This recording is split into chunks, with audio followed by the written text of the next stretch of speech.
Hey everyone, Jessica Coulter here, and today we're going to be talking about semester 2. So yesterday we talked about things you should do before starting school up again as we go back from winter break. So if you missed that, definitely watch that. But today I want to focus on your decisions for the type of schooling in semester 2. So if your child does not want to go back, if you've got a student on your hands that is thinking school is not the right choice, he or she is just fighting you tooth and nail to even be thinking about school here very, very soon. Want to know this message is relevant to you, just tap that like or heart button for me, and would love to know the grade level of your student to figure out if it's more middle schoolers, more high schoolers, what age of students is really experiencing this during the whole COVID thing, the whole after break thing. So, before we jump into that, I want to introduce myself. My name is Jessica Coulter, CEO and founder of ACE Cookie Tutoring.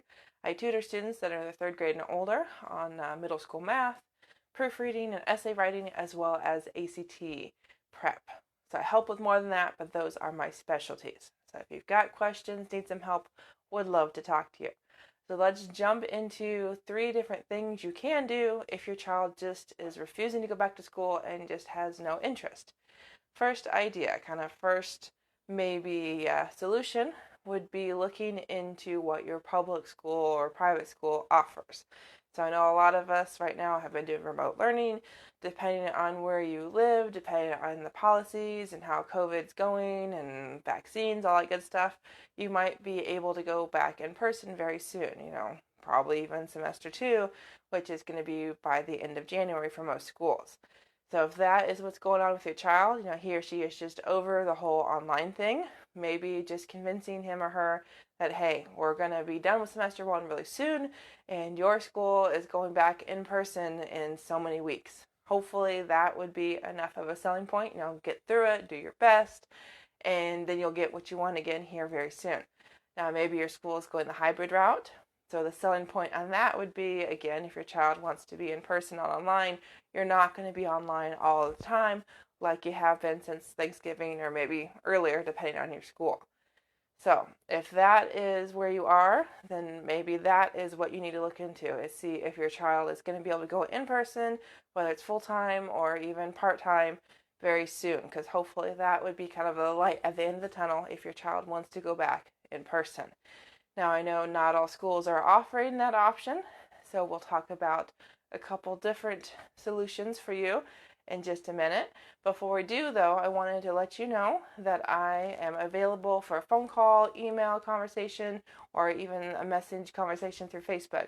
If you are trying to figure out what to do for semester 2, figuring out if homeschooling or public school or some kind of online program, what your solutions are, what your choices are, and how to get through semester 2 and make this school year end as well as it can, would love to talk to you. So like I said, phone number's in the description, 913-938-6344, and my email is acecookie@gmail.com. So give me a call, send me an email so I can help you decide what's the best solution for your child for semester 2 when it comes to your school selection.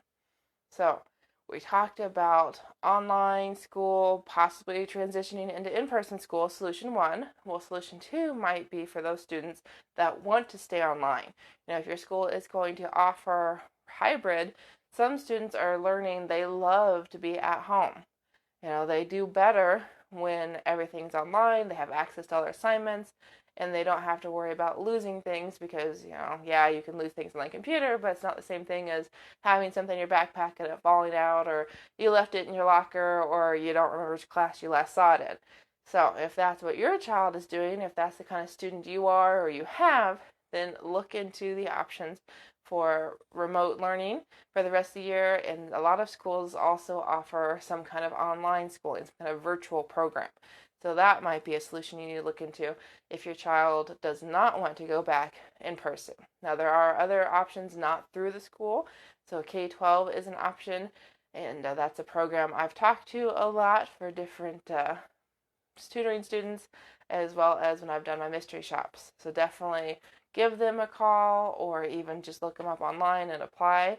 I can tell you there is usually a kind of long wait for admissions depending on how soon you're wanting to start. Like if you're looking for semester 2, Can't promise that's your best viable option, but again, maybe that just depends on your state. So guys, one more option to talk about here for semester 2. Before we do that though, just want to check in. If you're enjoying the video and you're watching, awesome, thank you for being here. Tap that like or heart button for me. And if you haven't told me down below, let me know what grade level your child is in. And finally, if you're watching on Facebook and you have not followed my business page, Ace Cookie Tutoring, please do so you'll know the next time I go live. And on YouTube, become a subscriber to my channel. So again, you'll know when I post new videos. So the last option here that I can think of to tell you about for semester 2. So if you've decided in-person school is not right, if something online is not right, maybe your child is just over his or her school, there's teacher problems, there's, classmate problems, whatever it is, maybe homeschooling is the right option. The awesome thing about homeschooling is the fact that you can literally start whenever you want.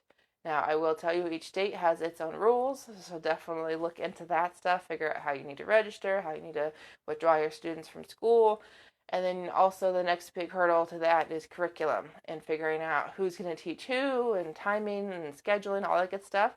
So I've done videos about that in the past. There's all sorts of information on my website. So definitely check out my videos, check out my website so you can get kind of a head start on all of that information. I do have some great information available for those in Kansas since that's where my business is based. So definitely give me a call or email if you have homeschool questions. I do offer lessons, both group and one-on-one. So if that's something you're looking for, do know homeschooling is an option, and it can be great for those looking for just something for semester 2 and those that are hoping that everything will be back to normal next school year. Do know for high school students, homeschooling might not be the best solution just for the sake of transcripts and credits and then future stuff like scholarships and college, everything. So those are the 3 ideas I wanted to share with you guys. I know that not all students are as jazzed about school as I am and I was. So if you're in that boat, if you've got students that are just dreading semester 2, I can only imagine how not fun that probably is for everyone in your household. So check out these options we talked about in the video. If you want some help, give me a call or email 913-938-6344 or acecookie@gmail.com so I can help you make the best choice and help you make the best school selection for this semester so it is much less of a headache than you might have already gone through semester 1. Thanks so much. See you in the next video.